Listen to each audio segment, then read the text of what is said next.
Good morning dear student. मैं कुशल हूँ और आशा करता हूँ कि आप भी कुशल होंगे। आज हम आपकी 8वीं कक्षा के बाद जिस कक्षा में आपने प्रवेश किया है उस नवी कक्षा का संस्कृत विषय का प्रथम पाठ जयतु में माता पढ़ेंगे।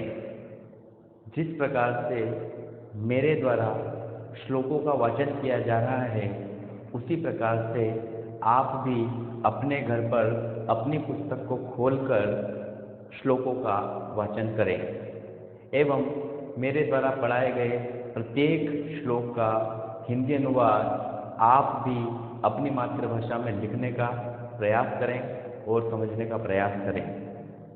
तो आइए शुरू करते हैं हम। आज हमारा पहला अध्याय जयतु में माता। जयतु में माता का मतलब होता है भारत माता आपकी जय हो। आपके सामने कुछ काठिन्य निवारण अर्थात जो कुछ कठिन शब्दकोश लिखे हुए हैं। इसके अलावा भी यदि आपको कोई कठिन शब्द नहीं समझ में आता है तो मुझे अपने पर्सनल नंबर पर आप पूछ सकते हैं। लेकिन कुछ कठिन शब्दों को मैंने आपके सम्मुख श्यामपट्ट पर लिख दिया है। इसके अलावा जो आपकी पुस्तक में कठिन शब्द कोश दिया हुआ है उसको भी अपनी कॉपी में लिखने का प्रयास करें। अब मैं शुरू करता हूँ। आज हमारा पहला श्लोक जयतु में माता अर्थात भारत माता की जय हो। पहला श्लोक है जयतु जयतु में माता अस्याह कष्टकरम दुर्दैवम शमयतु सदा विधाता त्वं वेदोपनिषज्जन्यत्री भारत रामायण कवयित्री अजनिष्ठाः कृष्णम गोपालम यो गीतायाः गाथा। जयतु जयतु में माता। जयतु जयतु में माता का मतलब आपको मैंने अभी बताया है। जयतु जयतु में माता का मतलब है मेरी भारत माता आपकी जय हो। अस्या कष्टकरम। अस्या का मतलब होता है इनके मतलब भारत माता के। अस्या मतलब इनके। कष्टकरम दुर्दैवम। दुर्दैवम का एक शब्द लिखा हुआ आपके सामने दुर्भाग्य से। भाग्य और दुर्भाग्य दोनों एक दूसरे के विपरीत पहलू हैं। अर्थात इनके ऊपर मतलब भारत माता के ऊपर दुर्भाग्य से भी कष्टकरम कोई कष्ट आए शमयतु सदा विधाता। तो विधाता अर्थात भगवान उस कष्ट को शमयतु मतलब समाप्त करे या उसका विनाश करे। अर्थात इनके ऊपर या भारत माता के ऊपर दुर्भाग्य से भी कोई कष्ट आए तो भगवान या विधाता उस कष्ट को समाप्त करे। त्वं वेदो निषजन्यत्री। यहाँ पे एक शब्द लिखा हुआ है वेद प्लस उपनिषद। एक शब्द बना है वेदोपनिषद। ये बोल रहे हैं त्वं मतलब भारत माता तुम वेदों और उपनिषदों की जननी हो।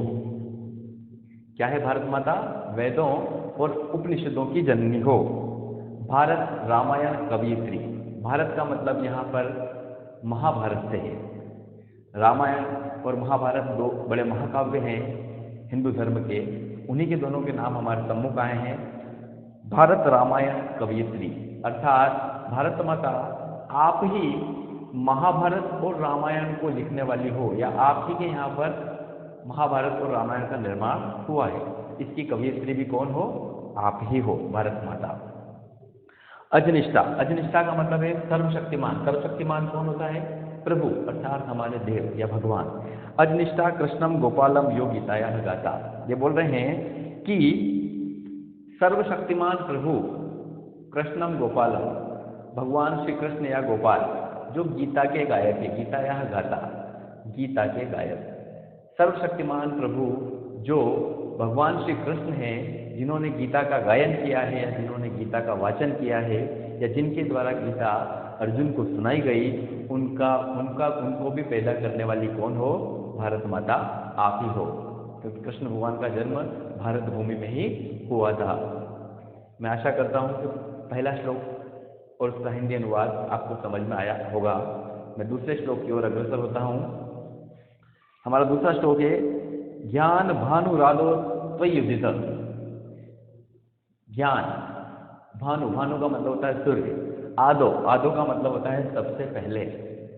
शाम पट पर है आदो, आदो का मतलब होता है सबसे पहले।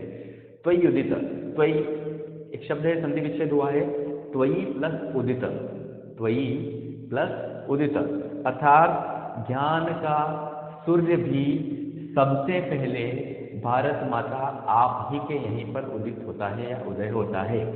ज्ञान का सूर्य भी सबसे पहले भारत माता आपके यहीं पर उदित होता है। शूरस्ते तनयः सम्मुदित, शूरस्ते का मतलब आपके शूरवीर पुत्र, जो हमारे वीर पुत्र सैनिक लोग हैं उनकी बात हो रही है। शूरस्ते तनयः सम्मुदित, सम्मुदित, सम्मुदित का मतलब होता है बहुत प्रसन्न होना। ये बोल रहे हैं कि आपके शूरवीर पुत्र आपसे बहुत प्रसन्न हैं, आपके शूरवीर पुत्र आपसे बहुत प्रसन्न हैं। केवल निज रक्षार्थम अहिंसावृत्ति बाण संधाता, शब्द को तोड़ेंगे, निज रक्षार्थम अहिंसावृत्ति और बाण संधाता। ये बोल रहे हैं केवल जो हमारे वीर पुत्र हैं वे केवल स्वयं की रक्षा के लिए ही, वे तो अहिंसा का व्रत धारण करने वाले हैं, अर्थात अपने स्वयं की रक्षा के लिए ही वे बाण का प्रयोग करते हैं, अन्यथा हम कभी भी पहले शुरुआत युद्ध की नहीं करते हैं। अर्थात उनके ऊपर कोई हिंसा करता है तो वो अपनी निज रक्षा, निज मतलब स्वयं की रक्षा करने के लिए ही बाण का प्रयोग करते हैं। मैं आशा करता हूं कि दूसरा श्लोक आपको समझ में आया होगा, हिंदी अनुवाद। तीसरे श्लोक की ओर मैं अग्रसर हो रहा हूं। मौर्य, शुंग, गुप्ता, अभिनंदिता। मौर्य, शुंग और गुप्त, इन वंशों के नाम आपने आपकी एसएससी में भी सुने होंगे, मौर्य वंश, गुप्त वंश और शुंग वंश। अभिनंदिता एक शब्द है यहाँ पे, गुप्ता अभिनंदिता, गुप्त प्लस अभिनंदिता। ये बोल रहे हैं मौर्य राजाओं के द्वारा, शुंग वंशियों के द्वारा और गुप्त वंश के राजाओं के द्वारा भी आपकी अभिनंदिता का मतलब होता है प्रशंसा करना। मौर्य, शुंग और गुप्त वंश के राजाओं के द्वारा आपकी क्या की गई? प्रशंसा की गई, आपकी प्रशंसा की गई, अर्थात आपकी सराहना की गई। किसकी? भारत माता आपकी। मौर्य, शुंग और गुप्त वंश के राजाओं के द्वारा भारत माता की प्रशंसा की गई। हर्ष भोज शिवराज वंदिता, वंदिता का मतलब होता है पूजना, अर्चना करना। तो ये बोल रहे हैं हर्ष भोज शिवराज वंदिता, राजा हर्ष, राजा भोज और राजा शिवराज, छत्रपति शिवाजी की बात हो रही है। राजा हर्ष, राजा भोज और राजा शिवराज, इन राजाओं के द्वारा भी आपकी पूजा अर्चना की गई, या इनकी आपकी वंदना इन राजाओं के द्वारा की गई। संप्रति लोक गणो अयम सकलस्थ सीमनाम त्राता। संप्रति, संप्रति का मतलब होता है इस समय या वर्तमान समय में। अयम मतलब यह, लोको अयम, लोक गणो अयम, अयम मतलब यह। सीमनाम का मतलब होता है सीमा, बॉर्डर जिसको बोलते हैं हम, उसको बोलते हैं सीमनाम। सीमनाम मतलब सीमा। त्राता, त्राता मतलब रक्षक। वर्तमान समय में, संप्रति मतलब संपूर्ण, वर्तमान समय में यह संपूर्ण भारत, वर्तमान समय में संपूर्ण संसार या संपूर्ण भारतवर्ष आपकी सीमा का रक्षक है। हम हमेशा भारत माता के लिए तैयार हैं, अर्थात वर्तमान समय में संपूर्ण भारतवर्ष आपकी रक्षा करने के लिए तैयार है या आपकी सीमा का रक्षक है। आगे लिखा है अगला श्लोक, कालिदास कविता रसमग्ना। बोल रहे हैं कि हे भारत माता, यहाँ के लोग मतलब आपके भारतवर्ष के लोग, जहाँ हम रहते हैं, आपके भारतवर्ष के लोग कालिदास कविताओं में रसमग्न हैं। महाकवि कालिदास संस्कृत भाषा के सर्वश्रेष्ठ कवि, उनके बारे में यहाँ लिखा हुआ है कि कालिदास कविता रसमग्ना, अर्थात हे भारत माता, भारतवर्ष के लोग कालिदास की कविताओं में क्या है? रसमग्न हैं, अर्थात उनको पढ़ने में उन्हें आनंद की अनुभूति होती है। सांख्य योग साधन संलग्ना, सांख्य योग साधन संलग्ना।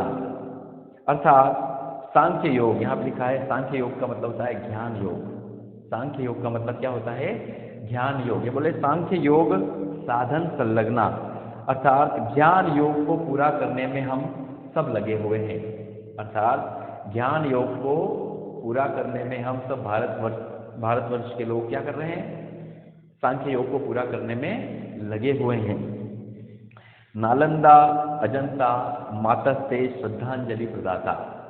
नालंदा और अजंता विश्वविद्यालय के नाम आपने सुने होंगे, नालंदा विश्वविद्यालय और अजंता विश्वविद्यालय। ये बोल रहे हैं कि नालंदा और अजंता विश्वविद्यालय के द्वारा मातस्ते अर्थात माता को, नालंदा और अजंता विश्वविद्यालय के द्वारा माता को श्रद्धांजलि प्रदाता, प्रदाता मतलब प्रदान की गई, अर्थात नालंदा विश्वविद्यालय और अजंता विश्वविद्यालय के द्वारा भारत माता को श्रद्धांजलि अर्पित की गई है, या वे श्रद्धांजलि अर्पित करने वाले हैं या प्रदान करने वाले हैं। अगला श्लोक, कच्छ काम रूपांत वासिनी। कच्छ काम रूपांत वासिनी। कच्छ, ये बोल रहे हैं कि हे भारत माता, वासिनी का शब्द, वासिनी का मतलब होता है निवास करना। वासिनी का मतलब निवास करना, अर्थात हे भारत माता आप कच्छ, कच्छ मतलब गुजरात में कच्छ और भुज एक ही जगह के नाम है, कच्छ अर्थात भुज। ये बोल रहे हैं जो हमारे पश्चिम दिशा में है कि हे भारत माता आप पश्चिम दिशा में जो कच्छ है वहां से लेकर कामरूपांत, कामरूपांत जो है वो बंगाल में, जो कि पूर्व में स्थित है, बंगाल का एक जिला है। ये बोल रहे हैं कि हे भारत माता आप पश्चिम में गुजरात के कच्छ से लेकर पूर्व के बंगाल का एक जिला जो कि कामरूप के नाम से है प्रसिद्ध है, आप पूर्व में बंगाल के एक जिले कामरूप तक निवास करने वाली हो। फिर से सुनेंगे, हे भारत माता आप पश्चिम में कच्छ से लेकर, जो कि गुजरात में है, वहां से लेकर पूर्व के कामरूप अर्थात बंगाल का एक जिला है, वहां तक आप निवास करने वाली हो। गंगा कावेरी सुहासिनी। गंगा कावेरी सुहासिनी, एक शब्द लिखा है सुहासिनी। सुहासिनी मतलब सुंदर हंसी वाली। सुहासिनी का क्या मतलब होता है? सुंदर हंसी वाली। ये बोल रहे हैं कि गंगा और कावेरी नदियों का जो जल बहता है वो सुंदर हंसी को प्रकट करता है। गंगा और कावेरी नदी दोनों हमारे यहाँ की प्रसिद्ध नदियाँ हैं, अर्थात बोल रहे हैं कि गंगा और कावेरी नदी का जो प्रसिद्ध जल बहता है वो हंसी, सुंदर हंसी को प्रकट करने वाला है। चतुर्दिगंत वह पवनस्ते मातर्य शाम गाता। चतुर्दिगंत, चतुर्दिगंत मतलब चारों दिशाओं में, वह मतलब बहने वाला, पवनस्ते, पवनस्ते मतलब पवन, हवा, मातर्य शशाम, मातर्य मतलब माता की, और यशसाम मतलब यश अर्थात कीर्ति या ऐश्वर्य। गाता का मतलब होता है गान करना। ये बोल रहे हैं कि चारों दिशाओं में बहने वाली हवा या पवन जो है वो माता के यश का गान कर रही है, माता के ऐश्वर्य का गान कर रही है, माता की उन्नति, प्रगति या उसकी कीर्ति का गान कर रही है। चारों दिशाओं में बहने वाली पवन माता की कीर्ति अर्थात उसके यश का, उसके ऐश्वर्य का गान कर रही है। अगले श्लोक की ओर बढ़ते हैं। आगे लिखा है सावहित सीमांत रक्षक। सावहित का मतलब होता है सावधान की मुद्रा, जिसको हम अटेंशन बोलते हैं। सावहित सीमांत रक्षक, ये बोल रहे हैं कि हे भारत माता, जो सीमा पर जो आपका रक्षक खड़ा हुआ है, जो सैनिक खड़ा हुआ है, जो भारतवर्ष का है, वो जो सीमा पर आपकी रक्षा के लिए खड़ा हुआ है वो सावधान की मुद्रा में खड़ा हुआ है। क्या बोल रहे हैं कि सीमा पर आपकी रक्षा करने वाला जो रक्षक है, जो सैनिक है, वो 24 घंटे आपकी रक्षा करने के लिए सीमा पर सावधान की मुद्रा में खड़ा हुआ है। अगली लाइन में लिखा है येन न दंशति कोपि तक्षकः। येन न दंशति कोपि तक्षक। तक्षक का मतलब होता है सांप। तक्षक का क्या मतलब होता है? सांप। और एक दशती शब्द लिखा है, दशती का मतलब होता है डसना या डसता है। ये बोल रहे हैं कि कोई भी शत्रु रूपी सांप, कोई भी शत्रु रूपी सांप इनको डस नहीं सकता। क्या बोल रहे हैं? पहले दूसरी लाइन में एक बार और सुनेंगे कि हे भारत माता, आपकी रक्षा करने के लिए सीमा पर जो रक्षक खड़ा है, जो सैनिक खड़े हैं, वो 24 घंटे सावधान की मुद्रा में खड़े हैं और उनको अर्थात उन सैनिकों को, आपके बच्चों को कोई भी शत्रु रूपी सांप उनको डस नहीं सकता। निष्कारण विद्वेषकरस्त काल मुखम प्रति आता। निष्कारण, निष्कारण मतलब बिना कारण के, विद्वेष कर मतलब जो आपसे द्वेष करता है, मतलब भारत माता से बिना कारण के यदि कोई द्वेष करता है या कोई झगड़ा करता है तो ये लिखा है काल मुखम प्रति आता, अर्थात वो काल के मुख में चला जाता है। क्या बोला? बिना कारण के जो भारत माता से द्वेष करता है, जो बेर मोल लेता है या जो लड़ाई झगड़ा करता है, वो काल के मुख में चला जाता है। आगे लिखा है जय तू में माता, जय तू में माता, अर्थात भारत माता आपकी जय हो, भारत माता आपकी जय हो। यहाँ पर हमारा प्रथम अध्याय जय तू में माता, उसके श्लोक और उसके हिंदी अनुवाद समाप्त होते हैं। आपको इसके बाद भी यदि कोई हिंदी अनुवाद समझने में त्रुटि आई हो या समस्या आई हो या परेशानी आई हो तो मुझे आप मेरे पर्सनल व्हाट्सएप नंबर पर भेज सकते हैं। मैं आपकी समस्या का निदान करूंगा, निराकरण करूंगा। इसके बाद मैं आपसे उम्मीद करूंगा कि आप अपनी जो CW कॉपी बनाते हैं तो सबसे पहले आप शब्दकोश अर्थात शब्दार्थ को लिखें। उसके बाद प्रत्येक श्लोक का हिंदी अनुवाद आपको कॉपी में लिखना है। ब्लैक की पेन से श्लोक और ब्लू की पेन से आपको उनके हिंदी अनुवाद लिखना है। इसके अतिरिक्त पाठ में आए सारे प्रश्नों एवं उसके उत्तरों की PDF फाइल मैं आपको भेज दूंगा, पर आपको एक पदेन एक वाक्यन प्रश्नों के उत्तर लिखना है। इसके अंदर आपके अधोलिखित प्रश्न भी आए हुए हैं, उनको आपको CW कॉपी में नहीं लिखना है। अधोलिखित प्रश्नों को छोड़कर बाकी सारे प्रश्नों के उत्तर, रिक्त स्थान, आम न, सही जोड़ी, संधि विच्छेद, समास विग्रह, धातु प्रत्यय, अव्यय से वाक्य निर्माण, जो कुछ भी आता है वो सभी आपको अपनी CW कॉपी में लिखना है और साथ ही इस प्रश्न उत्तरों को याद भी करना है। धन्यवाद। मैं आशा करता हूं कि जो भी मैंने सिखाया है आपको समझ में आया होगा और आप अपनी सारी कॉपियों को समय पर पूर्ण करेंगे और घर पर रहें, सुरक्षित रहें। धन्यवाद।